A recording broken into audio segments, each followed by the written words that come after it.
이제 그때 가서 협상이 알게 되겠죠. 불발하면 군사행동에 나설 수 있다는 언급도 빼놓지 않았습니다. 미국은 중동의 항공모함과 구축함, 폭격기, 전투기 등 전략 자산을 증강하며 이란에 대한 군사적 압박을 이어가고 있습니다. 두바이에서 KBS 뉴스 김계영입니다. 지금까지 KBS 뉴스광장을 1TV와 동시에 들으셨습니다. 지금 시각 6시 15분입니다. KBS.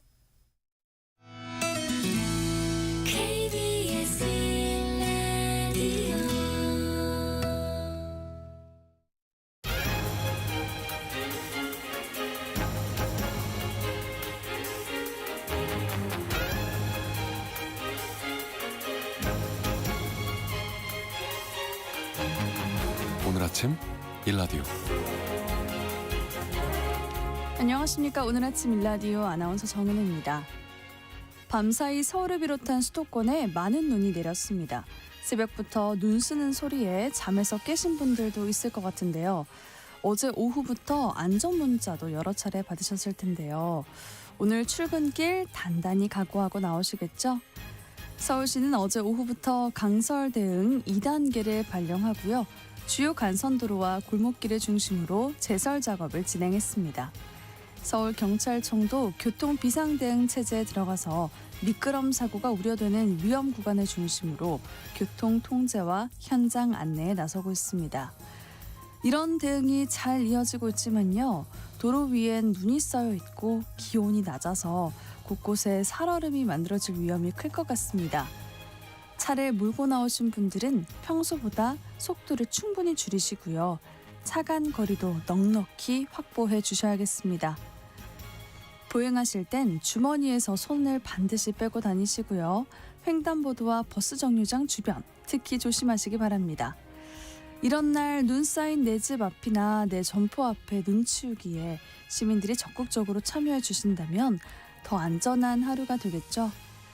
눈 내린 월요일 출근길 안전하고 여유롭게 시작하길 바랍니다.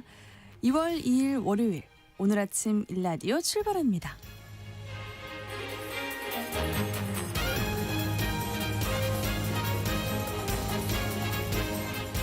오늘 아침 일라디오 이 시간은 물론 KBS 일라디오의 모든 프로그램은 유튜브 KBS 일라디오 공식 채널이나 모바일 콩 어플리케이션을 통해 실시간으로 함께하실 수 있습니다. 매주 월요일 이번 주 농작업 정보 시간 준비되어 있고요. 지수로 보는 경제 시간에는 증시가 불장을 이어가면서 코스닥이 1000스닥을 달성했는데요. 이런 코스닥 시장과 다시 불거진 미국의 관세 인상 위협에 대해서 살펴보도록 하겠습니다. 네, 청취자 여러분들이 참여하실 수 있는 퀴즈 드릴게요. 설 연휴를 앞둔 시점에서 인천 강화군의 한 소사육 농장에서 올해 첫 이가축 질병이 발생했습니다. 9개월 만에 다시 나온 소식이라 방역당국은 물론 축산 농가들의 걱정이 커지고 있는데요. 소나 돼지처럼 발굽이 둘로 갈라진 동물에게 주로 발생하고요. 전염력이 매우 강해서 한번 퍼지면 대규모 살처분으로 이어질 수 있는 이 가축의 전염병 과연 무엇일까요? 자, 보기를 드릴게요. 1번 구제역, 2번 조류독감. 추첨을 통해서 농촌진흥청에서 제공하는 흑삼 세트를 한 분께, 향긋한 커피 드실 수 있는 모바일 커피 쿠폰 4분께 드리도록 하겠습니다. 방송에 참여하실 분들은 단문 50원, 장문 100원이 드는 유료 문자 샵 9730으로 보내주시기 바랍니다. 유익한 정보와 살아있는 이야기가 있습니다. KBS 오늘 아침 일라디오.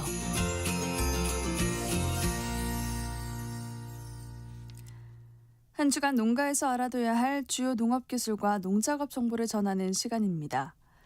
요즘 시설 재배 농가에서는 꽃가루 바지를 돕는 화분 매개 곤충이 중요한 역할을 하고 있는데요.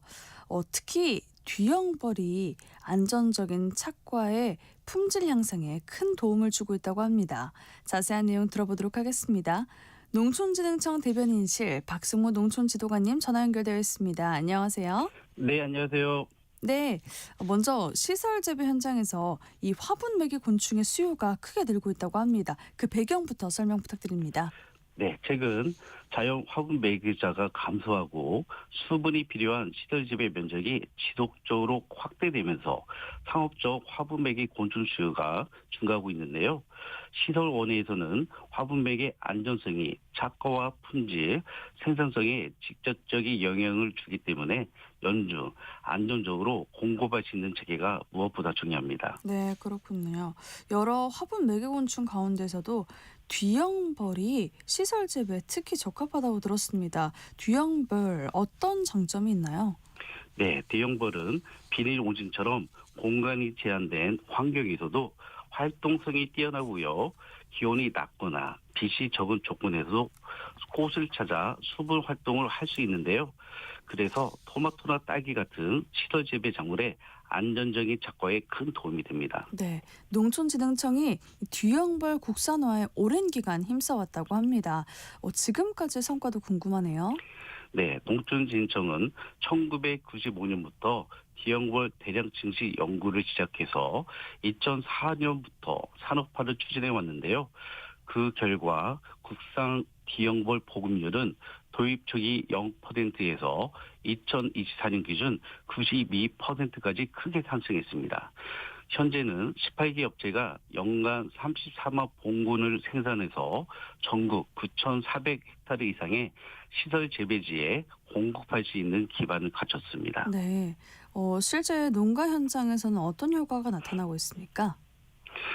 비형벌을 활용한 화분 매개는 생산성과 품질 향상뿐 아니라 작업 부담도 줄여주고요. 충남 부여의 방울토마토 농가 사례를 보면 인공수분 대비 농가 소득이 약 8% 증가한 것으로 나타났는데요. 이런 효과 덕분에 화분 매개 곤충 시장 규모도 10여 년 사이에 6배 이상 성장했습니다. 네, 앞으로의 계획도 궁금한데요. K 뒤형벌 브랜드 이야기도 나오고 있다고 합니다. 네, 농촌진흥청은 고품질 뒤형벌 생산 기술과 품질 관리 체계를 K 뒤형벌로 브랜드화할 계획이고요. 스마트 사육 시스템과 인공지능 기반 스마트 벌통을 통해 생산성과 활용도를 높이고 그리고 올해 상반기에는 베트남과 카자흐스탄 수출도 추진하며 해외 진출을 본격화할 예정입니다. 네, 뒤형벌 한 마리가 농가 소득에도 도움을 주고 우리 먹거리 안정까지 책임지고 있다는 게 정말 인상적이네요. 그럼 다음 소식 들어보도록 하겠습니다. 젖소 개량에서 혈통 관리가 중요한데요. 젖소 농가의 혈통 관리와 또 친자 확인을 돕기 위해 젖소 씨수소, 친자 감정 유전자 정보를 공개한다고 합니다. 우선 젖소 개량에서 혈통 관리가 왜 중요한지 들려주시죠. 네, 정확한 혈통 전문은 젖소 유전 능력 평가의 출발점인데요. 농가가 개량 전략이나 교배 계획을 세우는데 반드시 필요한 기초 자료이기도 합니다. 하지만 인공 수정 기록 오류나 개체 식별착오로 혈통 정보가 바뀌는 경우가 있어 유전 능력 평가의 정확도를 떨어뜨리는 문제가 발생할 수 있습니다. 네, 그래서 이번에 씨수소 친자 감정 유전자 정보를 제공하게 된 건가요? 네, 맞습니다.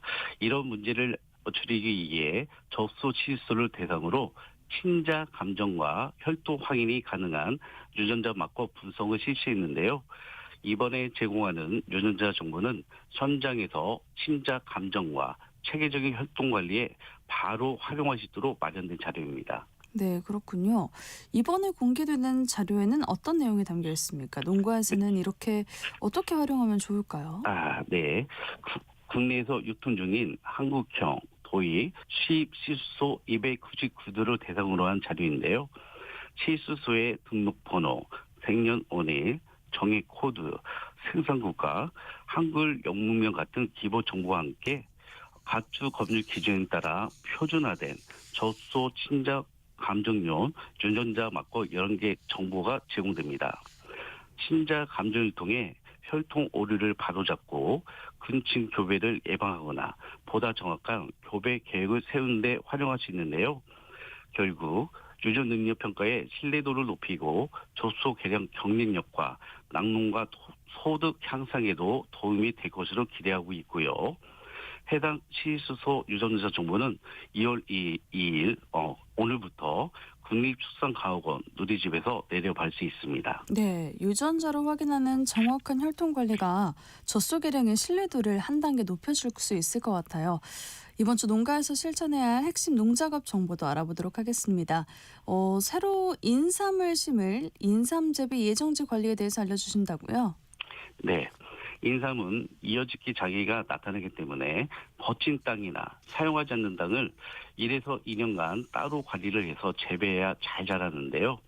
인삼 재배 예정지를 선정한 농가에서는 관리 전에 시군농업기술센터에 의뢰해서 토양 화학성 검사를 받으신 후에 결과에 맞게 관리를 하는 것이 좋습니다. 보통 인삼 재배 예정지는 볏짚 같은 식물성 유기물이나 가축분 대비로 관리하면 되는데요. 토양 화학성 검사 결과를 참고하셔서 관리하시면 되겠습니다. 네, 인삼 재배 농가에선 잘 참고하시길 바라고요. 이번 주 농작업 정보 잘 들었습니다. 농촌진흥청 대변인실 박수무 농촌지도관과 함께했습니다. 고맙습니다. 네, 감사합니다.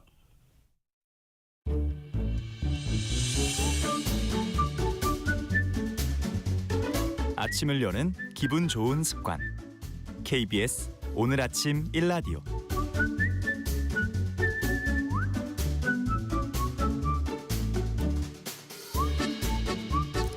요즘 출퇴근길에 주식 거래가 급증하고 있습니다. 지난주에 코스닥이 1000스닥을 달성했고요. 코스피도 5000선을 넘어선 상황이죠.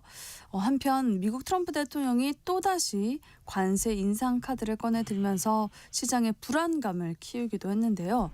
오늘 지수로 보는 경제 시간에서 이와 관련한 궁금증들 살펴보도록 하겠습니다. YG경제연구소 차영조 소장님과 함께합니다. 안녕하세요. 예, 안녕하십니까. 네, 지난주에 코스피가 5천 돌파, 또 1000스닥 시대도 열렸네요. 예. 이게 우리 금융시장에 얼마나 큰 의미인지 짚어주세요. 이게 우리가 단순히 정치적인 아젠다로 5,000포인트를 간다. 그다음에 이제 코스닥이 1,000포인트를 간다. 네. 이것도 굉장히 의미가 있죠. 이재명 정부가 들어선 지 불과 얼마 안 됐는데도 이재명 정부가 자신의 그 정권 내에서 5,000을 달성한다라고 했습니다만 생각보다 빠르게 달성을 그러게요. 했다라는 부분들도 있는 거죠. 또 한 가지 측면에서 보면 우리 기업들의 이익이 빠르게 이제 증가하고 있다라는 것도 한몫했다라고 말씀드릴 수 있겠습니다. 네. 그런데 제가 여기서 또 의미를 부여한다라는 것은 우리가 이제 걸어보지 못한 길을 가는 거고, 우리가 이제 미국의 나스닥 같은 경우로 보면 이제 2,000포인트인데 네. 다우 같은 2만 포인트인데 그걸로 향해서 가야 되는 거 아니겠습니까? 그런데 이것을 제가 그 미국과 비교한다라는 것은 미국도 1980년대 이전만 하더라도 우리와 같이 박스피라는 오명이 있었습니다. 우리가 이제 그 전만 하더라도 2,500 2,000 여기 박스피에 대한 부분들이 꽤 오랫동안 지속이 되고 있다가 그렇죠. 이재명 정부가 나타나고 나서부터 뒤에 가서 설명하겠습니다만 다양한 정책들이 만들어지면서 5,000까지 온 거 아니겠습니까? 미국 같은 경우 이제 80년대 이전만 하더라도 박스피였는데 그때도 이제 1,000포인트 중심이었습니다. 네네. 그러다가 401K라는 퇴직연금 시장이 주식시장으로 들어오고 또 레이건 대통령이 당시에 대통령이었는데 레이거노믹스라는 정부 정책을 펼쳤거든요. 그러고 나니까 이게 1,000포인트가 얼마가 냐면 10,000까지 가버렸습니다. 10,000까지 가고 그 다음부터 미국 주식시장이 계속해서 우상향하는 모습들이 나왔거든요. 그렇군요. 예, 그런 모습들이 나왔기 때문에 우리도 그와 비견한 여러 가지 정책의 지원, 그다음에 제도의 개선, 기업의 이익의 증가 이런 것들이 나타나고 있다라는 측면에 있어서는 단순히 5,000을 가고 6,000을 가고 7,000을 가고 코스닥이 1,000, 2,000, 3,000 간다라는 의미도 중요하겠습니다만 네. 미국의 비견에서 볼 때 우리도 새로운 길을 활로를 열었고 이러한 활로가 앞으로 그 여러 가지 주변 여건들만 잘 다져지게 되고 잘 만들어지게 된다라면 계속해서 우리 이제 새로운 주식 투자의 시대가 열렸다. 이렇게 말씀드릴 수 있겠습니다. 네, 소장님 지금 정책, 제도, 기업 이 정도로 그 원인을 좀 말씀을 해주셨어요. 그래서 그런 상승세를 이어가는 힘이 그런 데서 나오고 있는 것 같은데 이게 일시적이 아니라 이렇게 구조적으로 갈 수 있을까요? 그게 좀 궁금합니다. 그게 이제 어떻게 보면 가장 큰 핵심이다라고 말씀드릴 수 있겠습니다. 저는 이제 조금 전에 주변에 이제 상황을 설명을 드렸고 네. 이것이 유지되려면 말씀하신 것처럼 구조적으로 강화가 되는 것이 중요하죠. 지금 같은 경우 이제 반도체 시장이 호황인 것은 누구든지 다 아는 이제 사실이 됐습니다. 네. 우리가 올해 한 200조 이상 삼성전자 하이닉스가 영업이 그 이상 이상 낼 걸로 현재 지금 매일매일 숫자가 업데이트되고 있는 건데 네. 이게 언제까지 뭐 반도체로 돈을 번다라고 할 수 있는 것은 분명 아닐 수밖에 없겠죠. 일부 증권사에서는 2027년에서 2028년 정도가 되면 피크아웃이 올 수도 있겠다라는 약간의 경계성 발언도 지금 하고 있는 상황이거든요. 네. 그런데 다른 한편으로 놓고 본다라면 그 외의 기업들이 이제 이익을 버는 부분들이 많아지기 시작했고 또 주주환원 정책에 대한 부분들도 신경을 쓰기 시작했다라는 부분들도 봐야 되겠죠. 또 조금 전에 미국에 이제 401k라는 연금 제도를 했습니다만 지금 이제 많은 국내 투자자들 그리고 국내 이제 직장인들이 퇴직연금을 이제 DC형, DB형으로 나누는데 DB형 같은 경우는 기존 퇴직연금 제도고 DC형 같은 경우는 내가 어떻게 운용하느냐에 따라서 퇴직금 수령이 달라지는 거거든요. 아, 네. 본인들이 운용하는 거니까. 근데 요즘 최근에 DC형에 가입한 분들이 ETF 투자 열풍이 불었다고 합니다. 맞아요. 간접 상품으로 이제 들어갈 수 있는 네네네. 거기 때문에 원래 이제 퇴직연금은 직접 주식 투자가 불가능하고 ETF만 가능한데 70%까지 늘 수 있는데 요즘 증권사 콜센터 전화가 안 될 정도로 ETF 가입과 전환에 대한 얘기들이 좀 많아진다라고 보니까 네. 일단 이렇게 봐야 될 것 같아요. 그 반도체가 돈을 번다라는 것은 이제 기업 측면에 있어서 이익 구조고요. 그다음에 이제 정부가 이런 것들을 이제 제도적으로 보완하겠다라는 정부 측면에 있고 그다음에 투자자들의 수요가 증가하고 있고 그러다 보니까 지금 고객 예탁금 100조 시대를 또 열었거든요. 그렇기 때문에 이런 부분들이 앞으로는 계속해서 당분간은 유지될 가능성이 좀 있겠다. 이렇게 정리할 수 있겠습니다. 그렇군요. 특히 코스닥 시장의 신뢰를 회복할지 관심 있게 봐야겠다라는 생각이 들어요.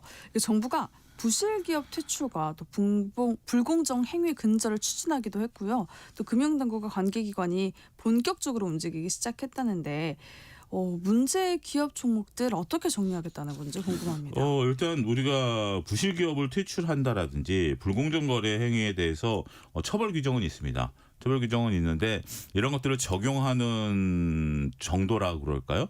그런 부분들하고 그다음에 실질적으로 이걸 퇴출한다라는 것까지 가는 것이 그동안에 그렇게 많지는 않았었어요. 네. 이게 한편으로는 투자자를 보호하는 거지만 이쪽 기업에 투자한 분들 입장에서 보면 손해가 또 막심해질 수 있기 때문에 이게 결단을 내리기가 참 그런 것 같아요. 우리도 사람을 사귈 때 저 친구가 내 마음에 안 들고 나랑 있으면 뭔가 좀 불편한 게 있어. 그렇다고 해서 그 관계를 딱 칼로 무자르듯이 자른다라는 것은 현실적으로 어려운 거 아니에요? 어렵죠. 어려운 네. 부분들이 있었죠. 근데 법 규정과 제도 규정에 있어서는 그러면 안 되죠. 또 때로는 칼로 무자르듯이 잘라야 되는데 필요할 때는 그렇게. 필요할 땐 그런 부분들이 있는데 우리가 이제 퇴출이라든지 불공정거래 행위 규정에 있어서는 조금 이런 표현이 적절할지 모르겠습니다. 정이 좀 많았던 것 같아요. 이게 탁 단호화했어야 되는데 단호하지 못한 면들이 있었습니다만 정부가 이제 차제에 이런 거 없이 뭐 그런 거 하라고 규정을 만들어 놓고 정부가 또 힘을 발휘할 수 있는 권한이 있는 거 아니겠습니까? 네네. 따라서 그러한 부분들을 정리하게 되면 요건들을 그 대신 이제 명확히 만들어 놨습니다. 그렇군요. 그 요건을 조금 더 강화시킨 다음에 그러한 그러한 행위가 발생했다라든지 여기에 법에 저촉이 된다라면 이런 것들에 대해서는 과감하게 퇴출을 하겠다.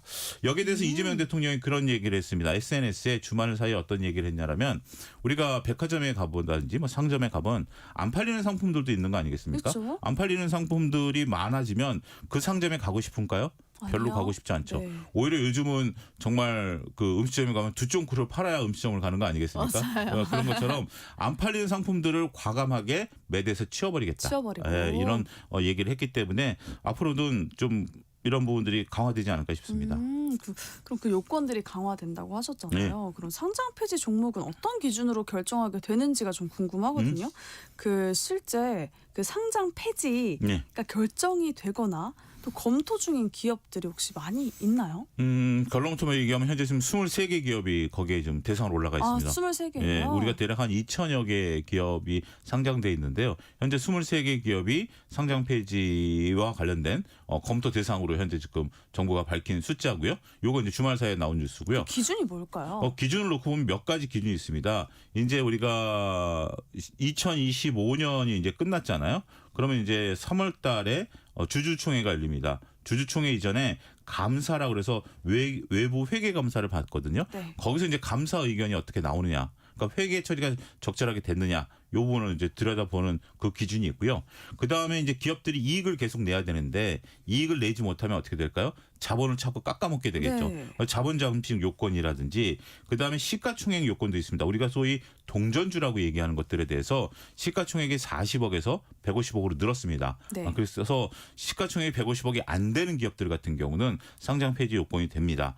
그 외에도 코스피와 코스닥의 상장 폐지 요건이 조금 다른데요. 어찌됐든 이렇게 딱 내용들이 있기 때문에 여러분들이 지금 거래하는 기업들이 뭐 코스피, 코스닥의 주력이 어느 쪽인지에 따라서 한번 포털 사이트 검색을 해보셔도 그런 내용들이 나옵니다. 그래서 혹시 내가 이게 너무 방대하기 때문에 제가 짧은 시간 내에 설명드리기는 어렵겠습니다만 크게 보면 감사 기준, 자본 기준, 시가총액 기준, 공시 기준까지도 있거든요. 자꾸 이제 거짓말을 하는 기업들 같은 경우 퇴출이 되기 때문에 그런 요건들을 시간 나실 때 한번 검색해 보시는 것도 도움이 되지 않을까 싶습니다. 그렇군요. 그럼 이런 상장 폐지 등을 앞둔 종목들의 경우에 투자자들의 손실이 클 거잖아요. 이런 투자자들이 취할 조치 혹은 구제 방법이 있을까요? 그래서 뭐 가장 중요한 것은 사전에 이런 것들을 걸러내야 된다라는 거죠. 그래서 네. 이제 우리가 동전주를 하지 말아라, 이익이 나지 않는 기업을 투자하지 그쵸. 말아라라고 네. 얘기하는 것들이 거기에 있는 건데요.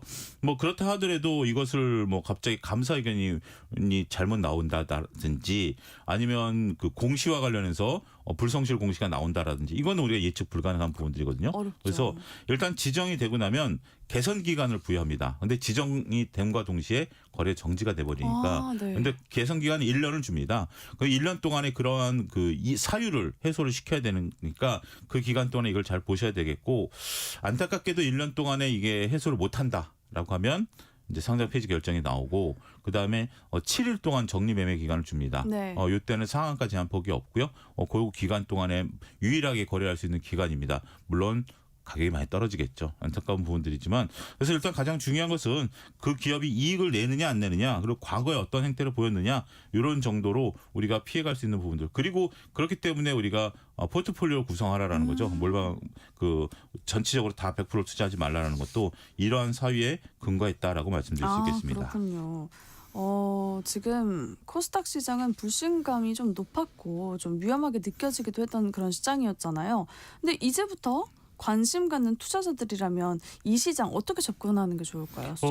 뭐 말씀하신 것처럼 불신감이 있었던 부분들도 있습니다만 이런 부분들이 오히려 적절하게 잘 유지가 이제 통용이 된다라면 우리가 이제 뭐 상장 폐지가 당하는 입장에서는 괴로울 수 있긴 하겠습니다만 이제는 우리가 몇 가지 기업들이 퇴출이 되고 난다라면 이제 시장이 조금 더 투명성이 제고가 되고 그다음에 기업들이 여러 가지 여기에 빠지지 않기 위해서 노력을 할 거 아니겠습니까? 그러면 당연히 코스닥 시장 입장이라든지 코스피 시장도 마찬가지고요. 긍정적인 효과가 있겠죠. 우리가 네. 일부 좀 안타까운 상황들이 지나고 나면 그 시대나 사회가 개선되는 거 아니겠습니까? 그런 효과가 나타난다라고 봐야 되겠죠.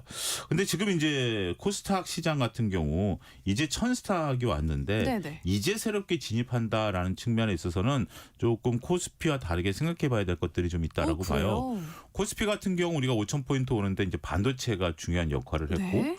조선, 방산, 전력 인프라 등 자동차 이런 것들이 이제 이익들이 늘어나다 보니까 그 이익에 기반해서 주가가 올라왔습니다. 맞아요. 우리가 이제 기업을 증권사라든지 각 금융기관 추천할 때도 삼성전자 영업이익이 늘어납니다. 하이닉스의 영업이익이 늘어납니다라는 것들을 통해서 투자자들에게 권유를 했고 그런 것들이 주가 상승으로 보답을 한 거 아니겠습니까? 네네네. 근데 코스닥 같은 경우는 제약바이오가 됐던 2차전지가 됐던 이익 모멘텀이 아직은 뚜렷하다라고 얘기하기가 조금 거리감이 있는 종목들이 좀 있어요. 그런가요? 아직은 좀 그런 네. 쪽이 있어요. 물론 IT 기업들 같은 경우 소부장 같은 경우 이익이 늘어납니다만 시가총액이 20위권 바뀝니다. 그러다 보니까 아직은 우리가 제약바이오라든지 2차전지가 이익이 늘어납니다라고 얘기하기 좀 어려운 부분들이 있기 때문에 이제 코스닥을 들어간다라고 한다라면 전체적인 포트폴리오에서 한 20% 미만 정도. 물론 이제 보유하고 계신 분들 입장은 좀 다르겠습니다. 그런데 질문 자체가 이제부터 관심을 갖는다라는 분들의 포커스를 맞추면 보유하고 계신 분들은 지금은 아직은 조금 더 보유하셔도 될 것 같아요. 네. 지금 워낙 뜨겁기 때문에. 그쵸. 워낙 뜨겁기 때문에 이 불이 쉽게 꺼지지 않습니다. 그런데 여기서 언제든지 꺼질 수가 있으니까 특히 이제 지난주 금요일 날 네네. 일부 코스피 종목 같은 경우 고점에서 변동성들이 나왔고 맞아요. 코스닥도 변동성이 나왔거든요. 그래서 이번 주 초에 그리고 또 미국 시장도 주말 사이에 많이 밀렸습니다. 맞아요. 많이 밀렸기 때문에 이번 주 초에 어떤 변동성이 나오느냐가 굉장히 중요한 전환점이 될 수도 있다라고 보거든요. 보통 이제 얘기를 조금 더 확장시켜 보면 우리가 이제 증시가 좋을 때는 1월 효과라는 게 나타납니다. 1월 효과다라는 것을 지난번에도 한번 말씀드렸던 것 같은데 1월 효과는 한 해의 주가의 움직임들을 1월 달에 한번 반영하는 거거든요. 근데 1월 효과가 나타났을 때에 그 다음에 이제 2, 3월이 어떻게 됐느냐라는 것을 작년에 한 증권사에서 분석한 게 있어요. 과거 이제 매년 네, 어떻던가요? 매년 그 했더니 궁금하시죠? 궁금해요. 이제 궁금하시죠? 2월이잖아요. 궁금하시죠? 궁금해요. 1월 효과가 나타나면 2, 3월에는 좀 쉬어가는 해가 좀 많았습니다. 대부분의 해가 2, 3월에는 좀 쉬어갔고요. 네. 근데 그도 그럴 듯이 기대감으로 올랐던 것이 계속해서 올라갈 수 있는 것은 아니고. 그럼 소장님 쉬어간다는 게 올랐던 게 살짝 내려간다는 그렇죠. 건가요? 살짝 내려간다라는 거가 이제 쉬어간다라는 거죠. 우리가 이제 산으로 올라갈 때 잠깐 올라가다가 힘들면 잠깐 쉬는 것이지 산을 내려오는 건 아니잖아요. 저는 근데 그 살짝 내려가는 그 타이밍을 또 노려보는 것도 좋을 것 같은데요. 근데 이제 그거는 2, 3월이니까 아직은 좀 시간이 좀 길죠. 한 2달 정도 나오고 4월 달에 그러면 왜 올라가느냐라는 것들을 보면 4월 달이면 이제 올해 이제 2026년에 기업들의 이익이 좋을 거 아니겠습니까? 네. 그 1분기 이제 실적들이 나옵니다. 1분기 실적이 나오니까 그 이제 흐름들이 이해가 되죠. 이해가 이제 되네요. 전체적으로 그래서 2, 3월은 좀 쉬어가고 1년에 대한 기대감을 1월 달에 반영을 했다라면 그 반작용으로 2, 3월은 잠깐 쉬어가고 그다음에 이제 4월 달에 그 1분기 실적이 나오면 그래 역시 좋구나라고 하면 다시 주식이 올라가는 거거든요. 그런 부분들이 있기 때문에 조금 지금은 너무 서두르실 필요는 없다라고 보여지고 최근에 진짜 많은 분들이 주식 얘기하세요. 맞아요. 이제 주변에 어딜 가든 다 주식 얘기예요. 그게 이제 우리 동학개미운동 2021년과 비슷합니다. 이럴 땐 잠깐 쉬어가는 형국이 좀 필요하기 때문에 이럴 때 약간 톤다운이 좀 필요하고 네. 포모 현상에 대한 부분들을 약간 거리감을 두시는 것도 좋지 않을까 싶습니다. 근데 지금 말씀해 주신 대로 주말 사이에 예. 많은 것들이 지금 많이 내려갔거든요. 예. 금, 은도 좀 빠지고 폭락을 되고 해버렸죠. 예. 코인도 좀 빠지고요. 네. 그래서 주변에서 다들 지금이 좀 기회다. 지금 좀 들어가는 게 좀 좋지 않을까 이런 이야기도 많이 했어요. 네. 그래서 저도 몇 가지 종목을 좀 생각을 했는데 네. 이런 부분도 어떻게 생각하세요? 지금이 좀 기회가 아닐까 아닙니다. 싶은데. 저는 우리가 그러면 파는 분들은 왜 팔았을까요? 라는 거죠. 그렇기 때문에 조금 우리가 가다가 이런 거죠. 정상적으로 길거리 가다 오늘도 눈이 많이 왔는데 네. 눈이 왔는데 눈이 이제 왔으니까 미끄러운 것을 조심조심 하잖아요. 네네. 근데 이제 도로라는 것이 눈만 쌓여 있는 게 아니라 밑에 돌뿌리도 있잖아요. 그렇죠. 그러면 이제 돌뿌리가 안 보이니까 돌뿌리를 딱 밟았을 때 잠깐 비틀하죠. 넘어지면 이제 큰일이지만 비틀하죠. 그러고 났을 때 넘어졌다, 비틀거렸다. 네. 내가 그리고 다시 걸어가나요? 아니죠. 그건 아니죠. 잠깐 서가지고 내가 왜 비틀거렸지? 눈에 미끄러졌나? 돌뿌리에 채였나? 그거 좀 보게 아니면 되겠죠? 내가 다리에 힘이 빠졌나? 이런 것들을 좀 생각하고 주위에 아무것도 없나? 뭐 나의 창피함을 본 사람이 있나 없나? 이런 것들 보고 나서부터 이제 조금 톤을 다운시키고 네. 뭐 벌렁거렸던 심장도 좀 이제 다운시키고 그러고 걸어가는 거죠. 네. 지금 시장은 정상적으로 가다가 미국의 연준의 케빈 워시를 한다라고 해서 시장이 한번 깜짝 놀란 거예요. 네. 돌뿌리에 잠깐 미끄러진 거예요. 그런 거군요. 그 돌뿌리에 미끄러진 것을 나는 기회다라고 본다라는 것은 저는 아니다라고 봅니다. 그래요? 예, 그러니까 기회는 기회예요. 기회를 분명 줄 거예요. 기회를 주지만 너무 서두르지 말자라는 게 제 요지입니다. 지금 살짝은 좀 지켜보고 뭐 그렇지. 때문에 넘어진 날을 좀 살펴봐야 그렇죠. 케빈 워시가 과연 잘할 것이냐, 못할 것이냐, 그리고 금리를 인하시킬 것이냐라는 부분들을 또 우리가 좀 봐야 되겠고 네. 그동안에 또 단기적으로 급하게 올라왔기 때문에 단기적으로 급하게 내려왔죠. 자, 내려오면 어떤 현상이 벌어지나요? 매물대라는 게 생겨버립니다. 매물대라는 게 생겨버리니까 지금 이제 만약에 금 같은 경우 뭐 조금 고점에 이제 목요일날 사신 분들은 지금 어떤 심정일까요? 물타기를 할까요? 아니면 원금만 오면 팔고 싶을까요? 주말에는 잠 못 주무셨겠죠. 네. 그럼 그게 매물대가 돼버립니다. 그런 부분들도 잘 보셔야 되고 오늘 만약에 주식을 파시는 분들은 그럼 왜 파실까요?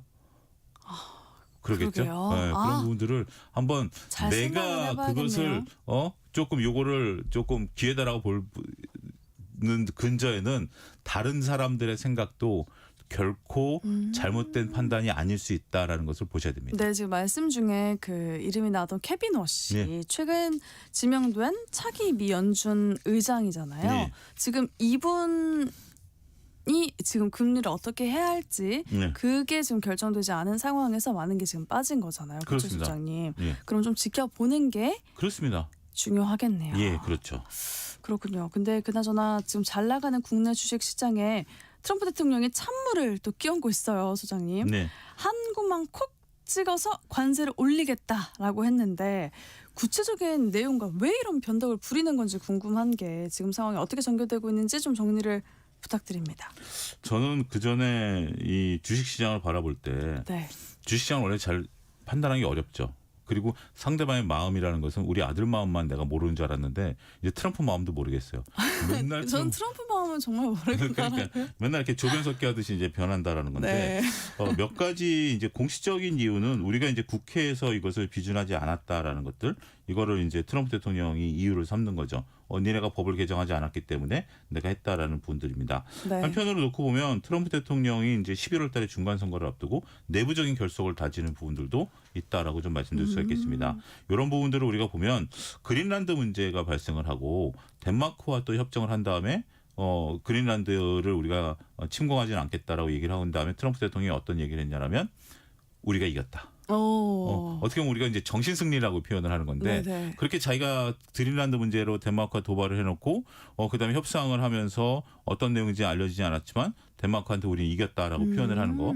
그다음에 우리한테도 어떻게 보면 이제 트럼프 대통령이 이제 거래 기술이라는 책에 그 자신이 쓴 책에 이런 부분들이 있는데 우리가 경제학적인 용어로 이제 앵커리징 됐다라는 표현인데요. 25%를 던져놓고 나면 우리가 이제 급하니까 산업통상부 장관이 캐나다에서 미국으로 달려가신 거 아니겠습니까? 네네네. 가만히 있으면 우리 25%를 내니까 우리가 어쨌든 또 뭘 걸 내주고 협상을 좀 해봐야 되는 거고 그러고 나서 다시 15% 내려오면 우리는 15%도 이제 감지덕지가 되는 거죠. 야 25%보다 다행이다. 근데 15%도 높은 거거든요. 그럼 분명 트럼프 대통령은 그럴 거예요. 자 내가 또 이겼다. 라는 부분들에 대한 얘기들이 있을 거기 때문에 네. 라는 걸 봐야 되겠고 지금 일단은 아직까지 뭐 어떠한 내용들이라는 것들은 조금 아직 알려지진 않았다. 아직까지는 협상 중에 있다 이렇게 봐야 되겠죠. 그렇군요. 지난 주말 동안 우리 측에서 미국을 설득하는데 애를 좀 먹는 것 같더라고요. 결국은 이제 우리가 미국이 이제 내세우고 있는 것이 이제 국회 비준이기 때문에 조금 전에 이제 얘기가 나왔더라고요.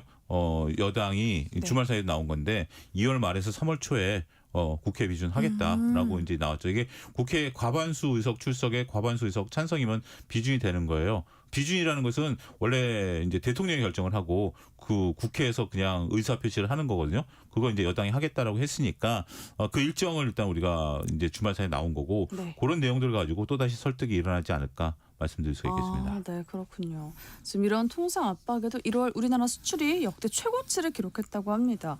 그러니까 트럼프 대통령의 관세 인상 협박이 더 커질 것 같다라는 생각이 드는데 특히 반도체에 대한 관세가 현실화가 된다면 국내 금융시장에 어떤 순서로 충격이 나타날지 궁금해요. 요거는 좀 구분해야 될 게 반도체와 자동차로 두 가지로 구분을 해야 될 것으로 보여집니다. 네. 먼저 이제 반도체 같은 경우 관세 압박이 나오게 되면 요거는 우리가 피해를 본다라기보다는 미국이 피해를 볼 수밖에 없는 거죠. 지금 이제 여러 얘기들이 이제 여러분 우리 청취자분들께서도 아시겠습니다만 네네. 특히 이제 우리가 레거시 반도체라는 범용 반도체, 이제 D램 반도체에 대해서는 전체적으로 지금 없어서 못 판다라는 거 아니겠습니까? 지금 뭐 판교 지역의 글로벌 유수의 그 기업들이 와서 우리 D램을 가져가려고 하고 네네, 있다라는 맞아요. 얘기들이 들리고 있지 않습니까? 네. 여기에 관세 부과를 하면 관세는 누가 내는 거죠? 결국 소비자가 내는 겁니다.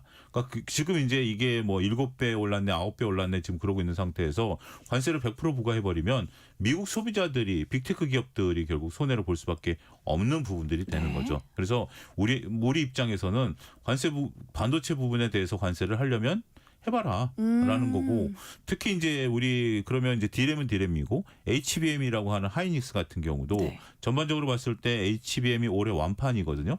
판매가 끝났다라는 것은 가격이 이미 결정이 된 거고 그러네요. 우리는 이제 배에 실어서 보내기만 하면 됩니다. 네. 물론 이제 비행기에 실어 보내죠. 반도체니까 비행기에 네. 실어 보내기만 하면 받는 측에서 관세를 내는 거예요. 그러면 이제 가뜩이나마 어려워진 지금 미국의 빅테크 기업들이 투자를 계속해서 이제 하기가 어려워진다라는 거죠. 문제는 이제 자동차입니다. 자동차라는 것은 우리가 이제 여러 가지 이제 대안도 좀 많고 네. 그다음에 이제 가격 저항력이 생기면 우리와 비슷한 뭐 일본 자동차라든지 유럽 자동차, 특히 이제 우리가 주력으로 삼고 있는 제네시스급 같은 경우는 네. 미국의 이제 일본 자동차라든지 독일 3사 자동차와 경쟁을 하는 거거든요. 네. 근데 여기서 관세가 부과가 되면 우리 기업이 가격을 낮추든지 스스로가 이제 그걸 떠안든지 아니면 판매가에 전가를 시켜야 되는데 그러면 우리 입장에서 보면 비슷하게 느껴지는, 우리 입장에서야 제네시스가 제일 훌륭하죠. 하지만 미국 같은 경우는 글로벌 제품들이 다 들어오는 나라에 입장에서 그것에 익숙한 소비자들 입장에서 보면 굳이 내가 1,000만 원 더 주고 성능이 좋다라고 이거 해? 차라리 무슨 다른 자동차를 타지? 그러게요. 이런 부분들이 있기 때문에 이게 장기화될수록 우리 기업들에게는 상당히 악재로 작용할 수밖에 네, 없다라고 봐야 자동차 되겠습니다. 기업들의 악재로 예. 작용을 하겠네요. 아까 저희가 케비너시 이야기를 잠깐 네. 했는데 지금 그 케비너시 전 연준 인사를 지명을 했어요. 연방준비제도 의장 후보자로요. 여기에 대한 시장 반응이 좀 궁금하고요. 이 사람이 쿠팡 사회이사를 했던 인물이라고 합니다. 네. 이 쿠팡 주식을 좀 대거 보유하기도 했다고 하는데 쿠팡 사태에 영향이 있을까요? 그 이제 두 가지죠. 쿠팡 사태에 영향이 있을 것이냐. 그 다음에 이제 연준 의장으로서의 또 역할, 요걸 이제 구분해야 되겠는데 네. 쿠팡 사태에 대한 영향은 아직까지는 우리가 뭐라고 예측하기 좀 어려울 것 같아요. 근데 정말 쿠팡과 관련된 미국의 발언이 점점 세지고 있다라는 것은 하나의 이제 사실이다라고 보여지고 있고 네. 또 이분이 이제 사회이사를 했었다고 이제 지분이 있다 하더라도 이건 이제 공적인과 사적인 건 구분해야 되겠죠. 그리고 단순 로비스트의 입장과 이제 연준 의장과의 이제 관계는 또 다를 수 있겠다라고 저는 일단 좀 선을 긋고 싶어요.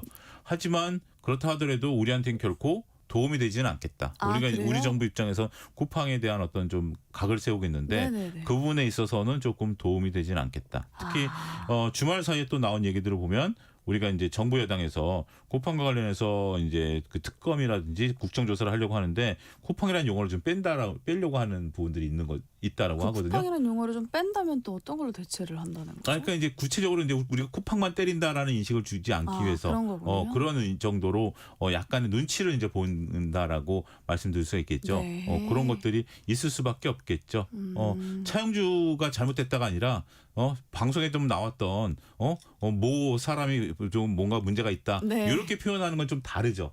그래서 이제 그런 부분들이 되는 거고 두 번째는 케비너 씨가 이제 과거에 연준 이사를 했어요. 연준 네. 이사를 했을 때 굉장히 이제 비둘기파적인 이런 부분들이 있어서 금리 인하와 관련된 부분들이 있을 것이다라고 했는데 제가 이 부분에서는 케비너 씨가 됐던 뭐 해시가 됐던 뭐 과거에 이제 사례를 들어서 설명할 때 제가 그런 얘기를 했어요. 자리가 사람을 만든다. 자리가 사람을 만들지 않겠느냐. 더군다나 연준 의장이면 지금 미국 대통령 뭐 바이든, 오바마 우리가 최근의 대통령이지만 한 10년 전 대통령 기억하나요? 잘 아니요. 선뜻 안 나오죠. 네. 벤 버냉키 기억나나요? 확실하게 안 나네요. 이 경제하는 사람들은 벤 버냉키는 확실히 기억이 납니다. 연준 의장이었기 네. 때문에 근데 경제 대통령이 된다라는 거죠. 그렇기 때문에 경제 대통령이 되고 나면 아마 트럼프와 또 각을 세울 수도 있어요. 그리고 그때 당시에 케빈 어시가 그 2010년대 우리가 이제 연준 의사를 했는데 그때 경제 상황과 지금 경제 상황은 또 다르죠. 네. 또 연준 의장 같은 경우는 경제 상황을 보고 판단하는 입장이기 때문에 그 자리가 저는 사람을 만들 걸로 봐요. 그래서 우리가 주말 사이에 있었던 어떤 발작 같은 경우는 약간의 오버를 했다라는 부분들도 일부 있을 것으로 보여지고 네. 그런 표현이 있죠. 우리 속담에 울고 싶을 때 뺨 맞는 격이다라고 증시가 가파르게 올라오고 네. 그다음에 이제 우리가 각종 광물 자산들이 가파르게 올라온 상태에서 뭔가 쉬어야 되는데 쉬는 빌미를 제공한 게 아니겠나. 꼭 이 사람 때문에 빠진 게 아니라 쉬어야 되는데 타이밍을 못 잡고 있었는데 요때 잠깐 쉬어가자. 이런 빌미를 제공했다라고 저는 생각을 해요. 어찌됐든 실질적으로 케비너 씨가 연준 의장으로 지명이 되고 그다음에 이제 그쪽 의회 청문회를 통과한 다음에 되고 나서부터 상황을 좀 봐야 되는데 일단은 연준 의장과 관련해서는 일단 저는 걱정할 필요는 없다. 쿠팡과 관련해서는 약간의 영향은 미칠 가능성이 있다. 이렇게 정리하겠습니다. 네, 좋습니다. 지금 같은 국면에서 이번 주 시장 흐름 그리고 개인 투자자들의 대응에 대해서 짧게 조언을 해주신다면요? 앞서도 잠깐 언급드렸다시피 주체 변동성이 좀 심할 것 같아요. 여기에 너무 그렇게 급하게 들어가실 필요는 없다라고 보여지고 있고 네. 한 가지 이제 변동성을 어떻게 이제 막느냐는 고객 위탁금인데 여기 조금 더 밀리면 신용 잔고도 좀 줄을 가능성이 있어요. 그리고 공매도 좀 늘어날 가능성도 있고 네. 그래서 그거를 차분히 보고 그러고 대응을 하자. 너무 서두르지 말자. 이렇게 아침부터 꼭 월요일 새벽부터 요 말씀 꼭 드리고 싶었어요. 요 말씀 꼭 드리고 싶었어요. 감사합니다. 그래서 그 부분을 오늘 방송 들으신 분들은 한번 고민해 보십사 이렇게 말씀드리겠습니다. 네, 좋습니다. 그 염장원님이 차 소장님 성우했어도 대성했을 듯요 이렇게 보내주셨어요. 감사합니다. 저도 목소리 항상 좋으시다 생각을 했는데 많은 분들이 같이 느껴주셨네요.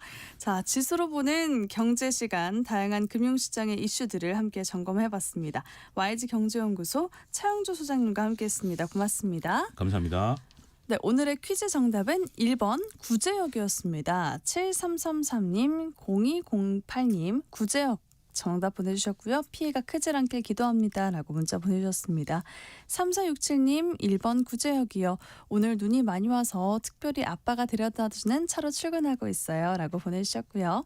6434님 동네 정육점 하는데 고깃값 올라갈까 걱정입니다. 잊을만 하면 한 번씩 터져나오는 구제역병 없애는 방법은 없을까요? 라고 보내주셨습니다. 문자 보내주신 분들 정말 감사드리고요. 중복 당첨 여부 확인 후에 홈페이지에 당첨자 올려놓도록 하겠습니다. 오늘 퀴즈 정답이었던 구제역도 첫 사례가 나왔는데요. 아프리카 돼지열병도 전북 고창에서 최근 5번째 사례가 나왔습니다. 농가에 피해가 더 이상 번지지 않길 다시 바라면서 오늘 아침 일라디오 여기서 인사드리도록 하겠습니다. 함께해 주신 여러분 감사합니다. 모두 좋은 하루 보내세요.